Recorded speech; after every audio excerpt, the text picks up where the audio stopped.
स्वागत है आपका अपने वुड बजट के यूट्यूब चैनल में। नाम है ज़हीर। तो दोस्तों आज की वीडियो में लेके आया हूँ, जैसे कि आपने थंबनेल से देख लिया होगा किस तरीके का वीडियो है। तो जैसे कि एक्रेलिक आपको लगानी है, एक्रेलिक किस तरीके से लगाई जाती है, कटिंग किस तरीके से करी जाती है। जैसे कि आपको दिक्कत होती है कटिंग करने में, आपने देखा होगा जैसे कि हम कटिंग करते हैं तो क्रैकिंग आ जाती है, फिनिशिंग से नहीं कटिंग होती है और उसमें फिर रंदा लगाते हैं तो उसमें भी दिक्कत आ जाती है। तो एक अपना जैसे गिलास ट्रांसपेरेंट होता है तो उसको किस तरीके से कटिंग किया जाता है। जैसे कि आपको कटिंग करना, मैं इसमें आपको एक आसान तरीका बताऊँगा इस वीडियो में। जैसे कि आपने देखा होगा कटिंग हम कराते हैं, जैसे कि एक्रिलिक होती है ग्लास ट्रांसपेरेंट वाली, तो उसके लिए लेज़र मशीन पे जाना पड़ता है। आपको लेज़र मशीन पे नहीं जाना, आप अपना जहाँ भी वर्क कर रहे हैं वहाँ पे अपनी कटिंग कर सकते हैं एक आसानी से। तो इस वीडियो में मैं आपको दिखाऊँगा किस तरीके से कटिंग करनी है। अगर आप चैनल पर नए हैं तो चैनल को सब्सक्राइब कर लीजिए, साथ में बेल आइकन ज़रूर दबा दें जिसमें जो नोटिफ़िकेशन आपको मिलता रहे। दोस्तों वीडियो पूरा ध्यान से देखना है, समझना है आपको, ताकि आपको अच्छी नॉलेज मिलनी चाहिए और आपको समझ में भी आना चाहिए किस तरीके से अपना कटिंग क्या किस तरीके से चिपकाना चाहिए, कौन सा एडेसिव हमें यूज़ करना चाहिए। तो वीडियो में चलते हैं। तो देख सकते हैं दोस्तों आपको कटिंग करनी है, किस तरीके से करनी है कटिंग। एक कटिंग करने का पर्पस मैं इसमें दिखा देता हूँ आपको किस तरीके से करनी चाहिए। एक अपना मेजरमेंट लेके अपना जितनी भी आपको टक्कर लगानी है उस तरीके से अपनी कटिंग करनी है। तो इसमें एक आसान तरीका मैं दिखा देता हूँ किस तरीके से कटिंग किया जाता है। तो सबसे पहले हमारे जो कारपेंटर भाई हैं उनको सिर्फ दुकानदार यही समझाते हैं कि आप इस माइका कटर से ही काटें तो उससे कट जाती है। एक एक्रेलिक शीट वो गलत बताते हैं, गलत तरीका है, इससे नहीं कटती है। आप देख सकते हैं इसमें मैं आपको सब प्रूव करके दिखाऊँगा किस तरीके से कटिंग होती है, किस तरीके से करनी चाहिए। तो एक आपको जो कटिंग करनी है एक्रेलिक की, आप देख रहे हैं सबसे आसान तरीका मैं इसमें दिखाऊँगा आपको। जैसे कि आपने देखा इसमें हमने कटर से कटिंग करके देखा। उसके बाद हम इसको एक कटर मशीन से भी देखेंगे। जो हमारा ये देख रहे हैं इसको 15 दिन के अंदर-अंदर लेमिनेशन को हटाना होता है कि अगर आपने लगाने के बाद इसको आप जैसे लगा दे दो, फिट कर दो उसके 15 मिनट। ये देख रहे हैं जैसे कि टक्कर है उस हिसाब से हमें कटिंग करनी है कितनी है। कटर मशीन से भी कर सकते हैं। आपने जो माइका कटर है उससे भी देख लिया किस तरीके से कटिंग किया था, तो उसमें फिनिशिंग नहीं आई। अब आप ये जैसे आप देख रहे हैं ब्लेड, ये ब्लेड आपका पत्थर काटने वाला होता है। पत्थर काटने वाले ब्लेड से जैसे कुछ भाई काटते हैं, तो ये जो होती है गिलास ट्रांसपेरेंट होती है, गिलास ट्रांसपेरेंट जो होती है, ट्रांसपेरेंट जो होती है अपनी एक्रिलिक, तो उसमें कटिंग आसानी से नहीं होती। वो लेज़र मशीन से होती है, लेज़र मशीन से ही कटिंग कर सकते हैं, उसके हाथ से नहीं कर सकते। तो इसमें आप देख सकते हैं एक आपको आसान तरीका मैं इसमें दिखा देता हूँ किस तरीके से आपको कटिंग करनी है और किस तरीके से कटिंग करनी चाहिए। आप देख रहे हैं कटर मशीन से हम कटिंग कर रहे हैं, तो हैंड कटर मशीन से आप कर सकते हैं। अगर आपके पास इस तरह के ब्लेड है, तो इससे भी आपकी फिनिशिंग नहीं आती, फिर उसमें रंदा लगाना पड़ता है, प्लानर से घिसना पड़ता है। ये देख रहे हैं इस तरीके से फिनिशिंग नहीं है। अब इसको भी हमने एक साइड में कर दिया। मैंने आपको पूरा क्लियर करके दिखाऊँगा इस वीडियो में। बेशक एक्रिलिक खराब हो जाती है, फिर भी आपको क्लियर करके दिखाना चाहिए किस तरीके से कटिंग करनी चाहिए। आप देख रहे हैं इसी प्रकार आपको कटिंग करनी है और आप देख सकते हैं ये हम कटर अपने जैसे ये अपना होता है माइका कलम। जो माइका काटने वाली जो कलम कटर होता है उससे आपको ये देख रहे हैं इस प्रकार कटिंग करना। इस तरीके से आप जैसे कि अभी माइका काटते हो, माइका की तरह ही इसमें इससे कटिंग होती है। तो इससे आपकी जो एक्रिलिक है फिनिशिंग फिर भी नहीं आएगी। इससे मैं दूसरी बार दिखा रहा हूँ, इसलिए दिखा रहा हूँ कि आपको दिक्कत नहीं आनी चाहिए। आप देख रहे हैं ये कटिंग करने का तरीका गलत है। जिस तरीके से नहीं काटनी आपको एक्रिलिक। एक्रिलिक शीट जो होती है आपकी, वो आपको काटने का किस तरीके से है, वो चीज़ मैं अब आपको क्लियर दिखाता हूँ किस तरीके से आपको कटिंग करनी चाहिए। ये देख रहे हैं इसमें आपको जैसे कि आपके पास एक रूटर है, रूटर से आप कटिंग कर सकते हैं। उसका विड्थ आप देख रहे हैं इसमें मैं दिखा देता हूँ किस तरीके से विड्थ है। आप मेज़रमेंट अपने तरीके से जितनी आपको पट्टी काटनी है, उस तरीके से कर सकते हैं क्योंकि आपकी ठल आपके रूटर की कितनी है, वो आपको मालूम होगा।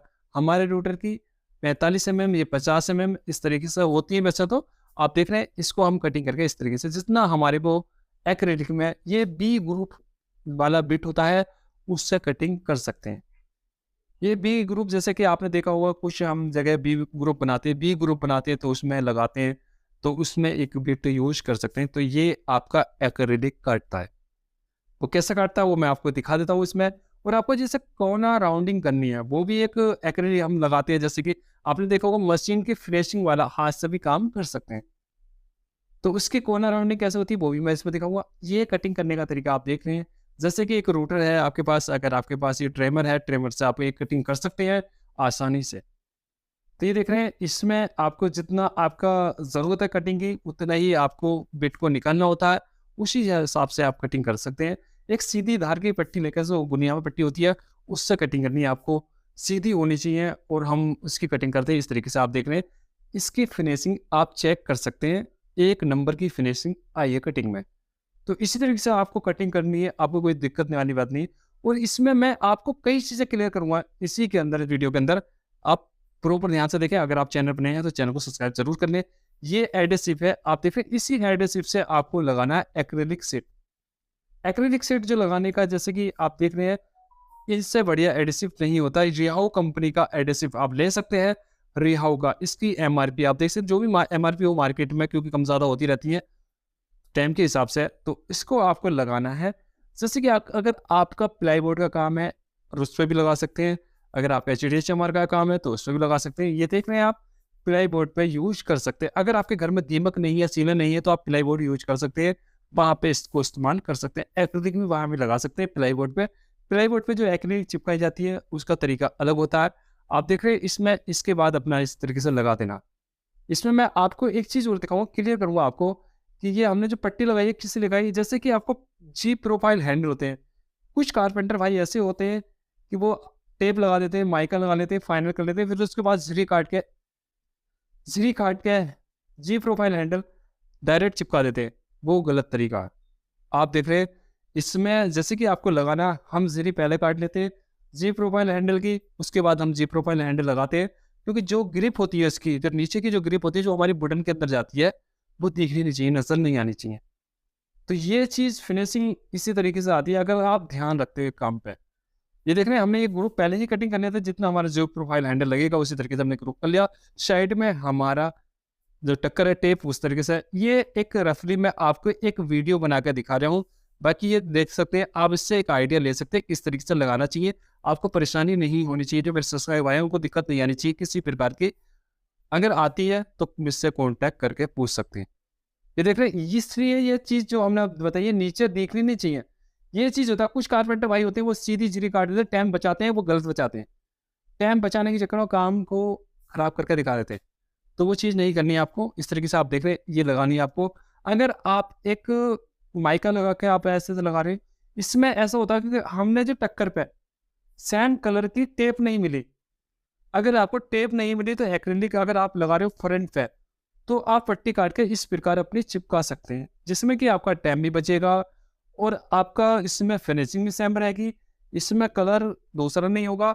और इसके बाद जो फ्रंट लगाया जाता है वो बाद में लगाया जाता है। जैसे कि आपको अगर टक्कर लगानी है पहले, एक्रिलिक शीट लगानी है, टक्कर पहले लगानी है, पीवीसी की अपनी पीवीसी है, एक्रिलिक है, जो भी आपको लगाना है उसकी टक्कर पहले लगानी है। अगर आपकी पीवीसी टेप है वो बाद में लगती है एक्रिलिक लगने के बाद। अगर आपके पास पीवीसी टेप है, जो टेप आती है पीवीसी, उसको बाद में लगाई जाती है। अगर एक्रिलिक लगा रहे हो आप तो पहले लगा लो। इस तरीके से मैं जो दिखा रहा हूँ तरीका, ये सही तरीका, बेस्ट तरीका। आप इस तरीके से काम कर सकते हैं, एक फिनिशिंग वाला अच्छा काम, अपना अच्छे लुक में काम ले सकते हैं। और आपको इसी प्रकार लगाना। मैं आपको इसकी राउंडिंग करके भी दिखाऊंगा। वी वाली जो राउंडिंग होती है, जैसे कि आपने देखा होगा, जो हमारी टक्कर पर होती है, एक्रिलिक किस तरीके से होती है। इसके बाद अपने ये लगाने के बाद ग्लो आपने देखा, जैसे कि हमने ग्लो एक ही साइड लगाया, उसके बाद अपना टेप लगा देना। आपको एक्रिलिक पे ग्लो कभी नहीं लगाना। सिर्फ अगर आप बोर्ड लगा रहे हो तो उसी पे ही ग्लो लगाना। आपका जो ग्लो किसी भी कंपनी का लगाते हो एडहेसिव, तो वो आपको उसी साइड पे चुकाना। इसके बाद हम फ्रंट की माइक वो लगा दी हमने एक्रिलिक। अब मैं आपको कटिंग करके दिखा रहा हूँ, जो कॉर्नर राउंडिंग होती है, जो कॉर्नर राउंडिंग किस तरीके से होती है। ये देख रहे हैं आप, जैसे कि हम इसकी टक्कर लगाने के बाद अपनी जैसे टक्कर लगाते हैं, उसके बाद जैसे कि हम एक डोर पे किस तरीके से उसकी कॉर्नर राउंडिंग करते हैं, तो ये हम पहले अपनी टक्कर पूरी लगा लेते हैं। उसके बाद मैं आपको वी को ग्रुप करके दिखाऊंगा किस तरीके से करना आपको। ये देख रहे हैं, जैसे कि ये हमारा कटिंग देखो आप, इसमें दोनों साइड से फिनिशिंग आ गई है और दोनों साइड से अच्छी। ये था कटर से जो कटिंग किया था हमने, और दूसरा वो था हमारा जो अपना जो माइका कटर से करा था हमने। ये माइका कटर से है, ये जो देख रहे हो आप। तो इसमें मैंने आपको पूरा क्लियर कर दिया। ये माइका कटर ये टूट भी जाता है, हम जैसे कि इसको एक माइक से हम एक्रिलिक से तोड़ते हैं तो वो टूट जाता है। तो ये आप रूटर से काटते हैं तो कोई दिक्कत, किसी प्रकार की दिक्कत नहीं आएगी आपको, आप आसानी से काट सकते हैं। अब ये बी ग्रुप करके दिखाता हूँ मैं आपको। जैसे कि अब अपने जो कोना राउंडिंग होता है, कोना राउंडिंग किस तरीके से वो बी की तरह ही हो जाता है। तो वो कैसा करना आपको, ये आपने बिट देखा। अगर आपको ये बिट लेने ये मार्केट में अवेलेबल होते हैं, आप ले सकते हैं। अगर इनको खरीदना ऑनलाइन में डिस्क्रिप्शन में लिंक दे दूँगा, वहाँ से भी खरीद सकते हैं। अगर आपका ये ट्रिमर है, ट्रिमर में आपको किस तरीके से लगाना चाहिए, देख रहे हैं इस तरीके से कॉर्नर राउंडिंग हो गई, कंपनी वाली फिनिशिंग आ गई, हाथ से भी कर सकते हो आप। ज़रूरी नहीं है कि आपको कंपनी का ही काम कराना चाहिए, अगर आप हाथ से करें तो हाथ से भी करा सकते हो। एक इस तरीके से अगर आपके पास ये औज़ार हैं, टूल्स हैं आपके पास, तो उसमें भी कर सकते हैं। ये देख रहे हैं कॉर्नर राउंडिंग इस प्रकार होती है। अगर आपको जैसे एक एक्रिलिक लगाते हैं, एक्रिलिक का मैंने आपको क्लियर कर दिया, आपको किसी प्रकार की दिक्कत नहीं आनी चाहिए। आप एक एक्रिलिक शीट कैसे चिपकाते हो, किस एडिसिव से चिपकाते हो, वो भी मैंने आपको बता दिया। तो आप ये देख सकते हैं फिनिशिंग किस तरीके से आई है। जैसे कि दोस्तों आपने देखा एक आसान तरीका चिपकाने का और कटिंग करने का। जैसे कि आपको अगर अच्छा लगा तो वीडियो को लाइक और शेयर और सब्सक्राइब जरूर करें, अपने यार दोस्तों में शेयर करें ताकि उनको भी नॉलेज मिलती रहे। जैसे कि आपने देखा इसमें चिपकाया हमने किस तरीके से कटिंग किया था, एक आसान तरीका आपको मैंने इस वीडियो में बताया। आपका जो मतलब था वो सीखने का है, मेरा बताने का है, और आपको नॉलेज मिलती रहेगी। तो चैनल को जरूर सब्सक्राइब करें और अपने यार दोस्तों में शेयर करें ताकि हम अच्छे अच्छे जो वीडियो बनाते रहते हैं उनके जानकारी आपको मिलती है। जो हमारे जैसे हम किस तरीके का वर्क करते हैं, तो उसमें जो फिनिशिंग है किस तरीके से रखनी चाहिए, अपना जैसे कॉर्नर राउंडिंग का भी आपने इस वीडियो में देखा। नेक्स्ट वीडियो फिर मिलते हैं आपसे। आप अपना रखिए ख्याल। Thank you friend.